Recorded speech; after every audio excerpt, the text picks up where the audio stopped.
Yu-Gi-Oh! Monster backstories are evolving. What used to be little Easter eggs of a story taking place on unrelated monster spell and trap cards now seems to be a must for almost any new archetype, and I think it's time to look at some more, both old and new. As with my previous Yu-Gi-Oh! Monster backstory videos, I want to piece together the story being told on cards using the visuals and maybe even the effects, plus any supplementary material. And even though I say monster backstories, characters on spells and traps count too. Sometimes I have to make up my own theories that are too ambiguous for certain parts of the story, and other times it's pretty straightforward. And joining me to voice some of the characters in these entries is one of my regular co-hosts, Judgment Meter. I'm here to voice some characters and introduce some plot points. She's not gonna talk like that for the video. You don't know that. That really hurts. Now, let's explore the past, present, and future with the 7th Top 10 Yu-Gi-Oh! Monster Card Backstories. Number 10, Exiled Force. We got a short one to start with, but it's a staple of early Yu-Gi-Oh! There's a group of mercenaries called the Exiled Force, a bunch of ragtag warriors who will jump into any battle recklessly to take down a foe, exemplified by their effect where they tribute themselves to destroy a monster on the field. But in wanting to be more than just those guys you send out there to die to clear an enemy, they aim to become stronger. They hear of some mystic weapons and want to get a hold of them so they can be more useful in a fight. They go on a journey to become the Nomadic Force. Each of the 5 members gets a hold of a weapon or two to increase their power. Let's see what they got. And for ease of identifying them, I'll give them all names. This is Jerry, Luis, Dominic, Harold, and Joey Jojo Shabadoo Jr. Jerry gets the Draining Shield, Sword of Field Commander Rots, and Armor of Giga Gaga Gigo. Luis obtains Emergency Provisions and Cursed Bill. Dominic finds himself with the Axe of Fools. Harold is trying to tame the Cursed Armaments, and Jerry took the Demonic Figure of Pestilence. Some of them look like they'll be okay in the end, but if you look at the effect or history of these items, most of them have negative effects tied to them, so even if you get a buff, you might also be suffering. Let's see how the Force is doing after they travel a bit more with these items. A few weeks later, here's their status. Now they're the Missing Force. Jerry is propping himself up with a sword due to fatigue, since the Draining Shield was likely in reverse and drained him. The Armor of Giga Gaga Gigo also caused the original user to go insane, so watch out for that. Luis finished his Emergency Provisions, but the Cursed Bill tied him up with some kind of dark energy. Harold is now wearing the Cursed Armaments, where he's either rubbing his eye because he's tired and losing 600 attack points per monster on the field, as the effect says, or he's playing a game of why are you hitting yourself, as the armaments are controlling his movements while his free hand is trying to tear it off. And Dominic, with the Axe of Fools, is doing lovely. That effect inflicts 500 points of damage each standby phase it's equipped, but maybe he doesn't notice because he's such a fool for using this axe. Oh, and the guy who equipped Pestilence is no longer with the group. His equip likely killed him, or he's just passed out off screen. But to be fair, what did he expect from taking the scary demon face? At least with the other guys, their weapons looked like actual weapons. Anyway, this is the last we see of this force. As their name implies, they go missing because they went after these items, likely continuously experiencing the negative effects. It goes to show to always read the label. Hope the Axe of Fools guy is still doing okay though. Number 9, Deep Sea Diva. The land of Magellinica, the Deep Sea City, is very exclusive, at least if you want to get on stage. It's an underwater city all the sea folk want to visit. Whether you're a mermail from Lemuria, an aqua actress from the aquarium, or a random fish from a legendary ocean, aka Atlantis, you want to see the best of the best musical performances here. And one act that's drawing quite the crowd is the up-and-coming Deep Sea Diva, a mermaid of sorts with amazing singing potential. Her effect lets her special summon a level 3 or below sea serpent from the deck when she's summoned, which is supposed to be for summoning the other deep sea performers, so I've always viewed that as her talent being so great, she attracted other musical acts to the city, or those were always her bandmates and they're setting up her act. Either way, she's the lead singer and she's backed up by the other deep sea performers. She has the deep sea minstrel and the guitar, I don't know how to pronounce that, backing her up. When the bigwigs of the city hear about her amazing talent, Diva gets an invitation to perform center stage in the big music hall of the city. Listen to that crowd cheer. You're so beautiful! Encore! We love you, Diva! We love you! Diva, diva, diva, diva. One guy who was at her previous performance was the Deep Sea Artisan. He has the crafts that he thinks can glamorize the diva for her big performance, so he invites her back to his shop to try out some new accessories. Royal Swamp Eel is also there, so I don't know if he's involved with the decision making for who performs, but he's around, so say hi to him. Anyway, Artisan gives Diva some new accessories. Deep Sea Diva turns into Deep Sea Prima Donna, cause now she's the lead singer of the big act and is the talk of Magellinica, being featured on the card's art, which I also like to think is the cover for all their tourism brochures for the city, meaning she's even more famous. Now that she's made it, she gets to hang out with some of the other legendary acts, like Deep Sea Repetitor, a talented pianist and singer who would love to collaborate in the future, shocking prima donna. With Repetitor meaning tutor or coach of opera singing, she likely takes on prima donna as a student. And with this being the most recent Deep Sea card at the time of this video's release, that's all we know for now, but the future's looking bright for our aquatic singing friend. Number 8, Eldritch the Golden Lord. I discussed this monster in my trap archetype video, but I only touched upon the story there. In a cursed hidden land, there are legends that unlimited power and fortune can grace those who provide enough souls to the magical stone that lies there, known as Eldlixir. Looks kind of like a shell. Some sages come together to give this stone the souls it needs, thinking they'll get this legendary power. All seems to be going fine as the stone awakens from its tomb. However, it starts glowing white and sparks all over the place, causing the sages to attempt to run away, but they were foolish enough to try this from the start. The stone turns a deep scarlet color, and all those who perished in this land in the past rise up again. Everyone is zombified, including the sages, and now they're under the Golden Lord's control as part of their body turns gold, getting consumed by the greed that overtook them to do this in the first place. The leader breaks out of his resting place and rises. Eldritch the Golden Lord has returned, and his golden land is back too. Warriors from past centuries will protect the Lord, like the conquistadors on their horses, grave robbers who thought they were so sly, and even random animals who just wandered into the area over the years, all of them partially gold thanks to the curse of the Golden Land. Everyone else in the story is irrelevant now. They just work to protect the Golden Land mindlessly, with them getting extra effects when the Lord is on the field. So now that he's back, what does Eldritch want? Just more power. He allegedly was the original person who obtained the Eldlixir, causing the greed to consume him and let him be the living embodiment of the stone, so he's picking up where he left off. He won't stop until he has all the gold and power. He focuses the golden curse on himself with the souls provided and becomes even more monstrous as he turns into Eldritch, the Mad Golden Lord.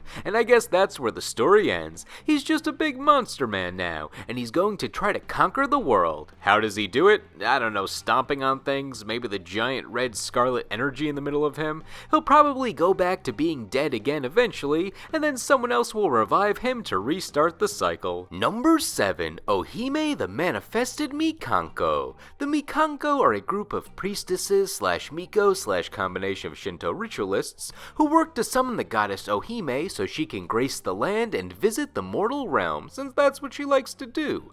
Our story follows the new generation of Mikanko learning the rituals to summon her. At the Great Mikanko ceremony, the next generation is getting introduced to their future in the Mikanko arts. Two young priestesses in training meet, Hare with the red hair and Nini with the blue, and Hare immediately starts up their friendship. We're gonna be the greatest Miko around. You mean it? The two make a promise to become the best, like no one ever was, together, with Hare being the main motivator for Nini. Let's be friends forever. Yeah. Over the years, the girls learned techniques with the respective element of nature and a weapon and sacred animal passed down from their ancestors. Nini was a natural, learning water skating moves with her cat spirit and her family's Yata no Kagami mirror. Hey, the cat ears don't appear her in the reflection. On the other side, Hare has been fire dancing with her rat spirit and Kusanagi no Tsurugi sword. I wonder if that rat spirit is volcanic rat. Despite how skilled she looks on the cards, lore states that she had trouble building up her powers, where other students mocked her and called her names like Mousy or Hare Squeak.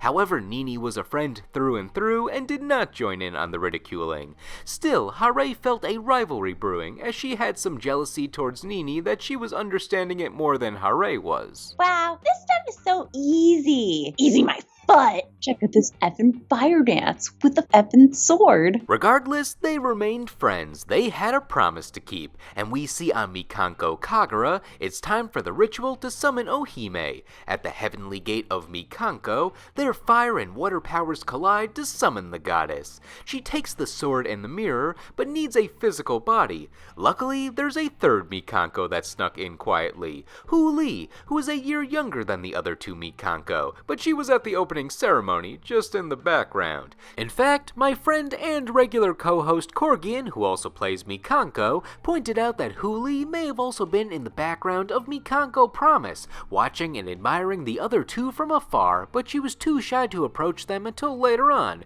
Here's Korgian's theory on Hu-li. Look at this. If you look right back here, there's a green glow. That is absolutely Hu-li. That specific green glow is Hu-li. That is the exact same lime green. Hu-li has always had access to her powers. She was watching them during the actual promise. Anyway, Hu-li's role is the wind-wielding Mikanko, with the Yasakani no Magatama jewel and a fox spirit. She adds her dance to the mix, which resembles that of the first Mikanko historically. Viewing her as the proper vessel, Ohime combines with Hu-li on Mikanko's spirit walk, and Hu-li becomes Arahime, the manifested Mikanko. And now that this class of Mikanko has been validated by the gods, I guess everything is good for the future. They don't really explain what the end goal in any of the card art is, so we can only assume it's good luck for all and a good sign for the future of the Mikanko lineage. Number 6. Vera, the Vernisylph goddess. As the winter turns into spring, the Vernisylph fairies emerge to get the land ready for the season. Their end goal? To get out the Vernisylph goddess to put the land in full bloom, but a lot of work needs to be done.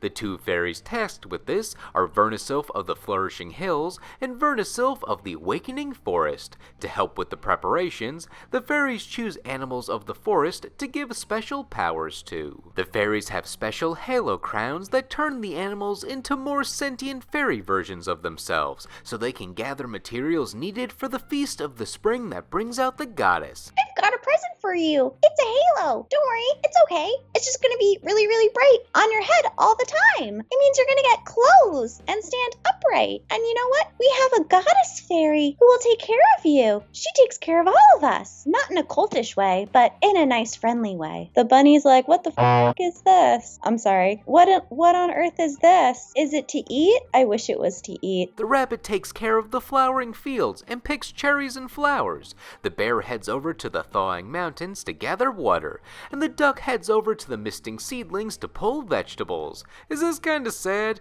They gave the burden of thought to these animals that were minding their own business, not having to worry about things. No, I'm overthinking it? Okay. I know, look at that bear. He's like, F this. Now I have chores? You woke me up for chores? With everything all set, they prepare the feast in front of the giant flower bud. The animals of the forest, both as fairies and not, join in to awaken the Vernisylph goddess. Vera, the Vernisylph goddess, emerges from the giant flower, and all the animals run over to her as the land goes into full bloom. Even the card effect shows how she's awakened. The field spell of Vernisylph in full bloom lets you banish the flower bud's trap that shows the feast, and then you can special summon Vera from the deck. Happy spring, everyone. Number 5. Dark Ruler Hades. This was the first story I ever covered way back on my first Backstory list with the Dark King of the Abyss entry, but with that video coming out in January January 2018, and a card with a vital part of that story coming out in September 2019,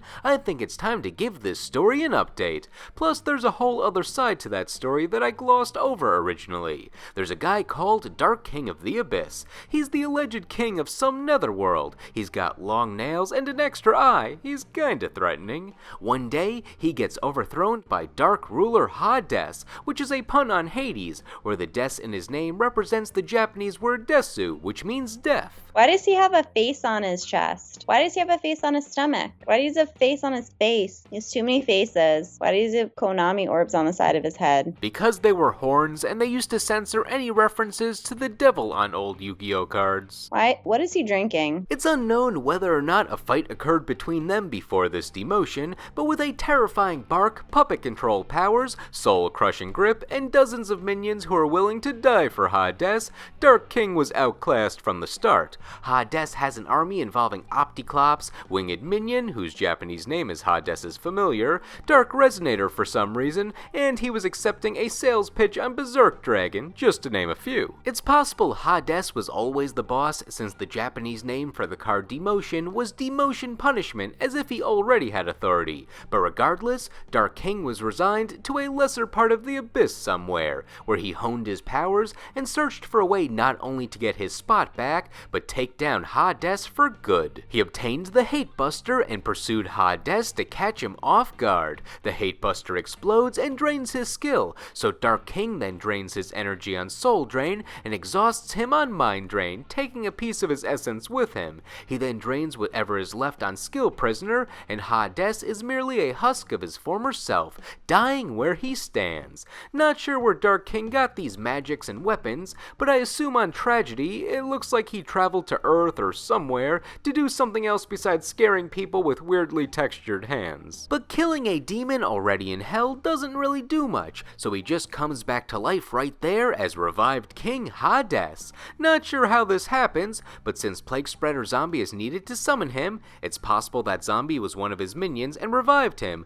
or the zombie virus is just strong in hell. It could also be that he was revived by a simple reanimation wave, which is an ability he possesses after he's zombified, or maybe he always had that power and it's just like a battery backup in him where it activates if he ever dies. Regardless of how he's revived, he reanimated a bunch of corpses with him, like some Skull Servants and summoned Skull as Archfiend Zombie Skull, and while he has one Archfiend involved, he decides to call them all, and has their Emperor dispose of the king easily, chucking the king in some sort of magma pool, thinking that would be his end. But with death comes life, and with life comes rebirth. No, I'm not doing one of those synchro summon chants from the anime, but Dark King of the Abyss rises with a powerful rebirth and is invigorated to fight. He hits Hades with the Dark King Barrier Wave, using the soul he got earlier until the Dark Ruler is no more. Now Hades is either dead or weakened to a point where he's powerless, so Dark King reigns supreme again, or at least he would if we got the happy ending. Even though Dark Ruler No More came out after all these cards, presumably being the end of the story, upon closer inspection, it looks more like it's the aftermath of the Mind Drain half of the story, showing how Hades died before he was revived, and the name of the card says Dark Ruler No More, which is the title Hades dropped when he was revived, at least in English. To go against my theory, he's still called the Demon King on the Japanese name for revived Hades, and Dark Ruler No More doesn't reference Hades in Japanese, being named after the attack instead, Dark King Barrier Wave, so it's possible this could be the ultimate end to the story or just the midway point. They left it ambiguous and up to the reader, but the more I look at it, the more I see it as Hades turning into revived Hades as he's being blasted. Maybe that's just me. Before Dark Ruler No More, Call of the Archfiend was the most recent card depicting this story, so it could have also ended where the Dark King was grabbed by one of the Archfiends after his powerful rebirth and dragged further into hell. However, my theory for the bad ending is a card released earlier, Destruct Potion, where revived Hades is grabbing Dark King like a doll, and as the effect implies, grinding him to dust to destroy him. I kind of like that in any scenario, after he gets his powerful rebirth, just a bigger creature grabs him and says, nope. Ultimately, it seems like all the cards were not released in chronological order, and the story has a lot of interchangeable pieces that are not linear, so it's almost like a choose-your-adventure story, but I don't see how you could root against against Dark King of the Abyss. He's the underdog. I want him to be the victor every time. Number 4, evil twins Ki-sikil and Lil-la. There's a couple of thieves for hire known as the evil twins. The pink one is named Ki-sikil and the blue one is named Lil-la. They sneak throughout the night together to perform heists. They'll take any request that comes to them as long as it's within their area of expertise of burglary. Are they truly evil? No, they just go where the money is. They probably have a set of morals. However, they need a cover on what to do during the daytime. So when they have downtime from their night job, they're entertainers. They take on virtual VTuber personas of themselves on their own website and have thousands of fans who love their chibi antics. When they go online, they become the Live Twins. Hi, I'm Ki-sikil. And I'm Lil-la. And together we're the Live Twins. Their website and live streams have the latest on their karaoke, cosplay, and clothing. Click here for updates. Click here for promos. See more videos. Check out my Ash Blossom cosplay. However, there's a secret part of their website where you can put in a password, but it's not for the general public. Only go there if you want to submit a heist job for the evil twins. One night, they get a challenge to steal a massive jewel, so the hunt is on. They go out into the Neon City, find that jewel, and good game, easy snatch, they go home to reap the rewards. I don't know if all this other stuff is what they stole that night too, or if it's just their collection, but on the card Evil Twins Gift,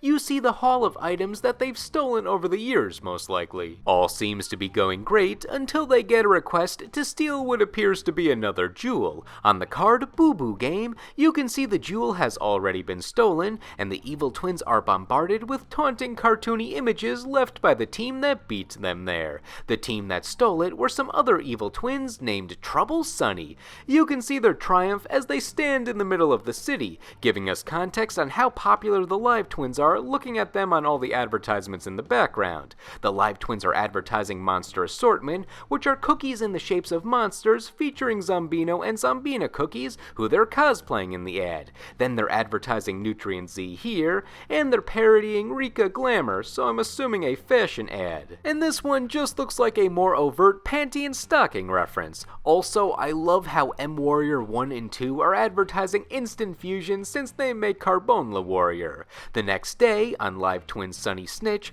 Trouble Sunny, in their VTuber forms, are advertising how the evil twins failed their most recent heist to prettier and more successful thieves, fueling a rivalry between the groups in both real life and online. Another Instant Fusion ad is here too. Who knows what will come of this bad blood next? Also to note, Boo Boo Game is named Booby Game in Japanese, so it's possible that this was just a fake lead booby trap set up by Trouble Sunny to make Ki-sikil and Lil-la look bad publicly. And a final note on Lil-la Rap, which came out after all these cards, one of Trouble Sunny's members is the DJ, so maybe they reconcile at some point, or maybe they just have a temporary truce when they want to collab. Number 3, Libromancer Geek Boy. A teenager with the nickname Geek Boy is a big comic fan, but doesn't seem to have many friends. After getting the latest issue with his favorite hero, Firestarter, he was on his way home to read it, until he noticed a shadowy figure trying to attack his classmate. Instinctually, he went to defend her, and when he did, Firestarter emerges from the comic on Libromancer's first appearance and defends both Geek Boy and the classmate. Geek Boy then somehow fuses with the hero and pursues the demon with his classmate. The two battle, and just as it proves to possibly be more than Firestarter can handle, a new figure swoops in, Libromancer Doombroker, who ends up being a different character from a book owned by Libromancer Agent. He ties up the demon and gives Geek Boy and his classmate the rundown of what's going on. They are all special individuals who have the power to summon characters from literature known as a Libromancer, or is it Libromancer because book, or Libromancer? Anyway, while the characters can act on their own, they're most powerful when they combine with their user, like what Doombroker did with Agent against the demon. The demon was likely after the classmate, since she also ended up being a Libromancer named Magic Girl, who could summon a fairy from her book. Are you the fairy from my book? Yeah, I'm the fairy for your book. And she's able to fuse with that fairy to become Mista-Girl, and not a moment too soon, as more enemies appear. A mysterious gun-wielding enemy starts blasting at the trio, but he retreats behind a demon shield when he sees that he might be outmatched. After this fight though, when Firestarter tries to go back into his comic until he's needed again, we learn he can't, to everyone's surprise, on Libromancer realized. Perhaps they're all out of sync because Geek Boy's confidence is down after facing this new enemy. Since Firestarter is stuck in the real world for now, Geek Boy helps him get a human disguise with normal clothing so he can fit into society, calling himself Libromancer Fire. But enough slice of life. The enemies reappear bigger and badder than ever. Doombroker and Mystagirl can go into their combined Libromancer forms, but Geek Boy is feeling useless, unable to transform. Fire tries to keep him out of the fight, but Geek Boy insists that he has to protect the ones that he loves. Understanding this, Fire and Geek Boy get back in sync on Libromancer Bonded. We get the true Libromancer origin story, where the two combine into a more powerful form, Libromancer Fireburst, more confidence and bigger fists. Now Geek Boy is ready to fight with his friends to help save the day. We don't see the outcome of this specific battle, but the Libromancers seem pretty big on the power of friendship, so with everyone in sync, I'm sure there's gonna be a good ending. Number 2, Time Thief Perpetua. The Time Thieves are a small band of explorers who work on time travel technology. There seems to be nothing malicious in their actions, mostly just research in history or stopping something bad. I'm not quite sure what their original motivations were, but we see on Time Thief Startup, modern-day Perpetua is proudly presenting her new time-traveling equipment, a glove that lets you potentially reach throughout time. She also has a few other contraptions, like the Regulator, which lets you set the date and time you need to go to, and the Bezel Ship, which is a more typical time machine. She works with Winder and Redoer to use this equipment for, well, top secret reasons that I don't think were ever shown, but some nefarious figures don't want this technology created. They seem to be able to time travel too, where their goal is to kill Perpetua in the past before she even meets the other Time Thieves. Without her, the knowledge of this technology won't even be around. Seeing that they have to prevent this, Perpetua sets up the Bezel Ships on Time Thief Retrograde to send Redoer and Winder back to where the real villains were targeting her. Both of them dive through history to end up at different times when trouble was brewing.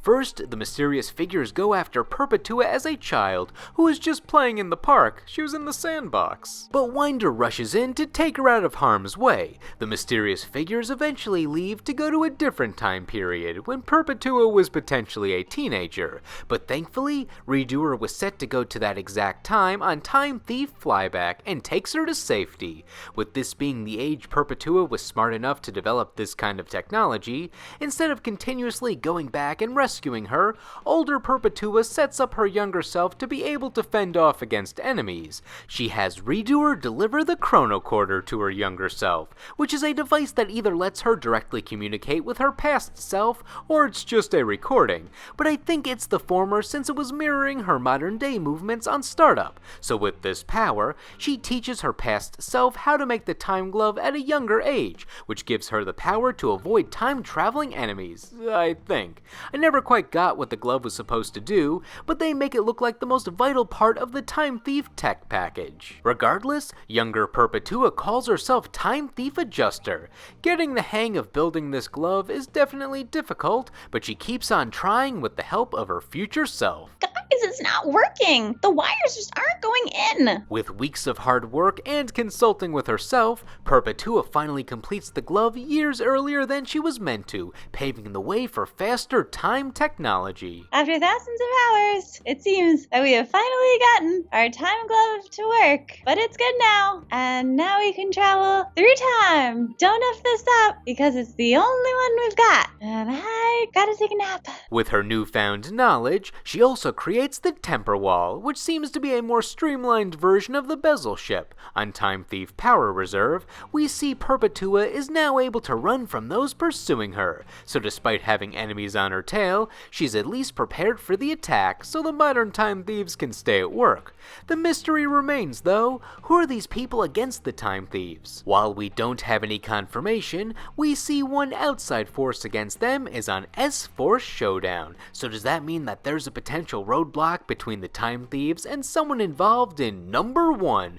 There's a popular extra deck monster who got herself involved in the backstory of a less popular archetype. So let's see what shenanigans she got roped into. Number 1. IP Masquerena. There's a group called the S-Force, which is short for Security Force. They team up with some rogue monsters to potentially take down anyone threatening the safety of civilians throughout time and space, as they also have the power of time travel and even dimension hopping. The lineup of S-Force members includes Rappa Chiyomaru, the guide, Justify, the leader with a suit of armor that he never takes off, Lapswell, I don't know how to pronounce that one, a civilized demon from another dimension, Professor Digama, tech master responsible for all the futuristic equipment, Platina, a calm spellcaster of sorts who you wouldn't want to make angry, Edgerazor, a samurai from the future, Orifist, a modern-day cowboy, Night Chaser, chaser of the night, Retroactive, someone wearing a motorcycle suit of sorts, and Dogtag, he's just a good pooch, who's also a robot,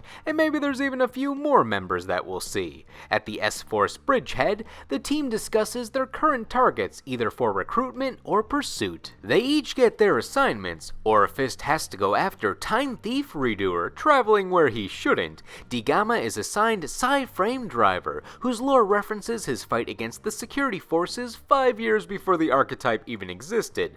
Platina has someone that we don't know about. Chiyomaru has a secret target. And finally, Justify is talking with Gravity Controller, a loner monster who he convinces to join the S-Force as S-Force Gravitino. He'll likely be pursuing Psy-Frame Multi-Threader. Justify deploys the rest of the team using a tool called Small World, which connects the dimensions and lets the S-Force members with specific criteria travel through it to get to their locations. So the hunt is on. Digama catches Driver on S-Force Specimen, where they seem to be evenly matched, but Driver is calling in a few of the other Psy-Frame monsters to combine with him. Digama is probably trying to punish Driver for his crimes of showing up in your opening hand. It's possible that Driver escapes by turning into Psy-Frame Omega and bolting out of there. Meanwhile, Orifist catches up with Time Thief Redoer, and they are in a standoff now. Redoer is probably trying to save Perpetua at this point, but the S-Force just views time travel as a security violation, so Orifist isn't interested in his reasoning. Neither of those fights have visible conclusions yet, but during all of this, Chiyomaru has quite the monster to catch. She's tasked with capturing the elusive IP Masquerena. IP Masquerena is a courier who leads illegal data races around the glowing cybernetic internet world that she's in. Rumor has it that she's been seen with over 100 different faces, meaning we don't even know what her true appearance is. But her taunting poses with the roller skates or motorcycle is the IP Masquerena that we're pursuing now. Hi, I'm IP Masquerena, and my favorite color is neon. This is my motorcycle. Look, but don't touch. If she needs a quick escape, she's got a cat-themed bomb to leave behind as she leaps away. What happens next might be a bit confusing. We see on S-Force Chase, IP is being followed by Chiyomaru, who also has the dog on her tail. At first glance, it seems pretty straightforward. IP was caught off guard, and Chiyomaru has relations to the main ninja clan in Yugioh, so to IP's surprise, Chiyomaru can keep up with her light-speed maneuvers as seen on Vivid Tail, plus the dog is there for backup. Chiyomaru looks angry, just being out of reach of IP, and when things don't go IP's way, she gets frazzled and her smug persona falls off. I wasn't authorized to use these things in the air. It also kind of looks like the two-headed dog bit her in the butt. The next scene, though, makes the motivation of a few characters a bit more unclear. Small Scuffle shows Chiyomaru is confronted by S-Force Night Chaser, who also has the ninja theme, along with a few other things in common with Chiyomaru, so perhaps they were from the same ninja clan before joining the S-Force. Chiyomaru is in front of a grounded IP Masquerena, guarding her from Night Chaser, which begs the question, what did Night Chaser want? Is Night Chaser trying to double-cross the S-Force and wants IP's power, or is it the other way around, where Chiyomaru was going to betray them, and Night Chaser is trying to stop her? Or do they both want IP, but Night Chaser has a more aggressive motive, while Chiyomaru just wants a lawful punishment for her? And what about the dog in all of this? Was he behind both of them during the chase because he detected a double cross? So many possibilities can come from this, but this is actually the last major spell or trap that depicts this story at the time of this video's recording, leaving the twist very open for interpretation. However, there is one final piece, SP Little Knight, a link monster that seems to depict Chiyomaru in a different pose with a different outfit. While this could imply that Chiyomaru was the double-crosser and teamed up with IP, notice how Little Knight's attack is the sum of IP and Chiyomaru's, and how the name combines the S from S-Force with the P from IP. Is it possible that when the two S-Force ladies were having their scuffle, IP used her power of linking off with other monsters to take over or combine with Chiyomaru and escape? Maybe she even uses one of those cat bombs that she has as a smokescreen of sorts. I've also seen the theory that this is a prequel card, where this is actually Chiyomaru before joining the S-Force when she was a part of IP's crime gang, and her protection of IP on Small Scuffle was because she still had a soft spot for her old cohort. Or maybe that backs up that she was still with IP and she was about to double cross. However, I'm sticking with my initial thought of Little Knight being IP's escape method using Chiyomaru's body. Not sure if that's the official story reason for why this monster exists, but I think it's the coolest theory, and shows how IP Masquerena has her alleged 100 different faces. With how slowly this story has been continued over the years, will we ever get a clear answer, or will the outcome be left ambiguous? I guess we'll just have to wait and see. But for now, IP Masquerena's sneaky tactics and the questionable motivations of some of the S-Force members makes them prime candidates for the top of this edition of Yugioh Monster Backstories. Now, what did you think? Did all these stories keep you on the edge of your seat? Were any details potentially wrong or ambiguous? And what were some of your favorite moments? Let us know in the comments. Anyway, thank you all for watching, and we will see you in the next video.